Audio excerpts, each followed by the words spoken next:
que plus de 80% violence yuy am c'est dans la sphère familiale moom la ñuy wax les violences domestiques.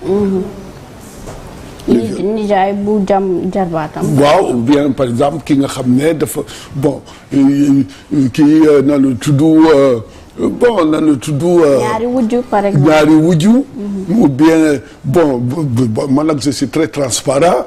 nga soupçonné sa jabar ñu keneen na nga koy doxaan. bon nga rey kii ama bi. bon et cetera et cetera. tiens donc y a am nay violence conjugale. mën na mënee ci loolu. am nay violence yi nga xam ne violence économique la mooy violence boo xam ne da ngay sàcc amuloo dans une société bi nga xam ne lu ñuy gën a valoriser lan mooy suñu représentation société tey suñu société tey représentation bi mooy ku am alal. pour nga tekki il faut nga am alal. alal mooy lan il faut nga am xaalis nan ngay wute xaalis avant dafa amoon moralisation de tout le temps. du mu nekk nga koy amee. waaw de tout le temps da ngay xool même en Europe pendant très longtemps église te lu ma lay wax li depuis le Moyen Âge da doon wax ne que xaalis sax baaxul am ne par exemple dem nañ ba ci suñu imaginaire. ay interprétation socio-culturelle dañ lay wax ne c'est par exemple sooy thésauriser dañ ko tere. comprendre mais l'évolution de la société il y a eu ce qu'on appelle aussi benn contexte d'urbanisation contexte urbanisation bi day gën a amplifier ak aussi le contexte économique bi day générer ce qu'on appelle les inégalités sociales.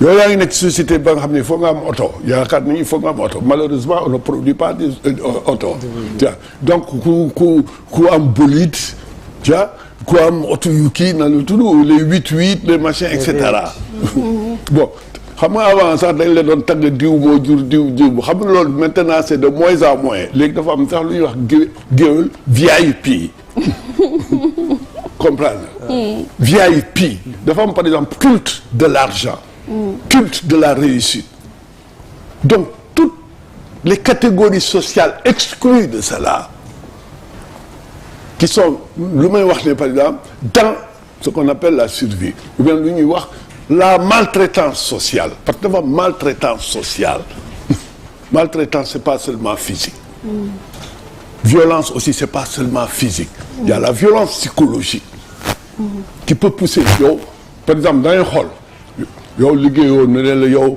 doo tekki yow doo dara xamoon naa des fois am nga waaw par exemple les adeptes de la polygamie multipliée par X dañuy wax ne que xamoon naa sa yaay lii lay jur comprendre nga et donc dañuy façonner chez l'enfant chez le jeune bi nga xam ne qui est dans une situation de décrochage amul dans le tudd ay offre yu koy permettre au moins mu am dara lu mu téye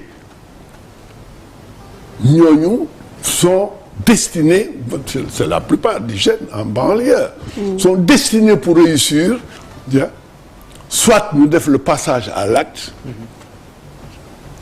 dans les agressions dans les trucs etc soit ñu dugg ci ay activités yi nga xam ne bon la plupart du temps c'est le sport parce que ñoom la seule possibilité de mobilisation bu ñu am pour passer de l'échelle mooy soit ñu réussir ci sport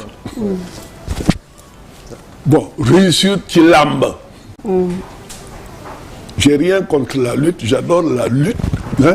Mais c'est un terrain aussi ba nga xam ne beaucoup de jeunes dañuy def lu ñuy wax la culture physique pour arriver à un certain oui à un certain standing de vie mu ngi mel ni aussi par exemple beaucoup croient que c'est dans le showbiz que la ñuy réussir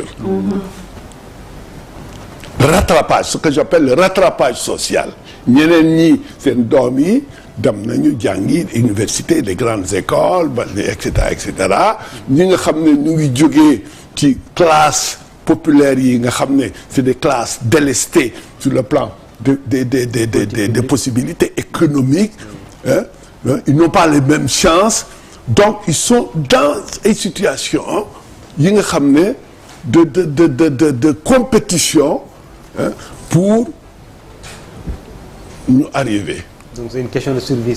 Arriver soit bon ils sont conditionnés par lu ñuy wax les modèles dominants de telle sorte que pour ñoom les modèles dominants parce que le Sénégal yaakaar na la réussite sama doom a ngi Canada sama doom a nga États-Unis sama doom bon mais ñoom mën nañu am nu ñuy wax comment dirais-je ay visa leurs parents mën nañu jox les cautions pour aller en Europe ou pour aller aux États-Unis mais la grande masse ne l'a pas donc mooy indi le phénomène ñuy jël gaal yi le phénomène jël gaal yi ñu ci bari di dee mais malgré tout mu ngi continuer même hier yow yaa ngi wax ñu nu rey yi même hier am na gaal yu ñu jàpp yu waroon dem avec des femmes et des enfants donc pour revenir ci li nga wax li suñu société day produire violence à travers lu ñuy wax par exemple bon les inégalités sociales et des portes fermées les femmes ont moins d'opportunités su dee dëgg la ñuy wax que les hommes des trucs comme ça donc pour man le fait aussi que habitat bi ça joue les gens vivent dans des conditions extrêmement difficiles et en même temps ni ñu doon yare bu njëkk yaretuñ ko en même temps l'éducation religieuse a moins de prise sur les comportements et sur yeneen défis yi qui sont les défis de la survie au niveau quotidien du ñëpp ñoo mën a muñ bu njëkk ba dana lay éduquer ne la bul xool kii am na portable bi mais kii su amee iPhone man il faut tout de suite ma am iPhone mu jaral leen lu nekk parce que on leur a fait comprendre que iPhone c'est pas seulement le fait de téléphoner mais standing la soo ko amee tu fais de la partie c'est comme les sociétés yi nga xam ne c'est des sociétés initiatiques tu vois donc tu fais partie d'une société nga xam ne société kii la quoi qui est dans le tudd tendance. Donc pour revenir ci vraiment yi nga wax yi soo gisee man pour man am na yenn forme de violence yi nga xam ne comme ni nga wax kii génn doon defaan kenn que les tirer. waaw ça veut dire que y a quand même aussi ak yenn rey yi nga xam ne barbarie ce qui s'est passé à Pikine bon je ne sais pas ndax xam nga des fois da ngay lire kii yeeg yooyu mais soo gisee atrocité bi ça veut dire que quand même frein yu ñu amoon yi dañ mu ngi dañ. On a parlé d'une trentaine de plaies. waaw si l'une des victimes. oui c'est une des victimes. Ouais. Ça veut dire nit ñi amatuñu ñenn ñi parce que munoo généraliser. Bien sûr. Mais attention ça veut dire que nit ñi amutoon limite mais c'est vrai que quand on dit nu ñu mel nii mais man c'est comme moi ma génération quand il y a eu les événements de Mauritanie bañ rey man pour man Sénégalais mënul loon kii foofu. À ce niveau. À ce niveau man déjà man pour man mënul woon yegg foofu. comprendre vous comprenez. Yes. donc c'est pas seulement maintenant mais kooku violence de groupe la woon. Sur des questions yi nga xam ne qui étaient bon conflit bon entre deux pays patati patata donc pour revenir. mais pour les violences domestiques. Ouais. loolu c'est une question de comportement parce que par exemple ci biir kër gi bu amee par exemple benn jàppante yu am kenn jam moroom loolu état mënul intervenir foofu wala mais surtout bu fekkente ne violence la boo xamante ne nii c'est en dehors du cercle familial. foofu lan moo war a nekk le rôle de l'État aussi. non c'est-à-dire l'État plus de sécurité.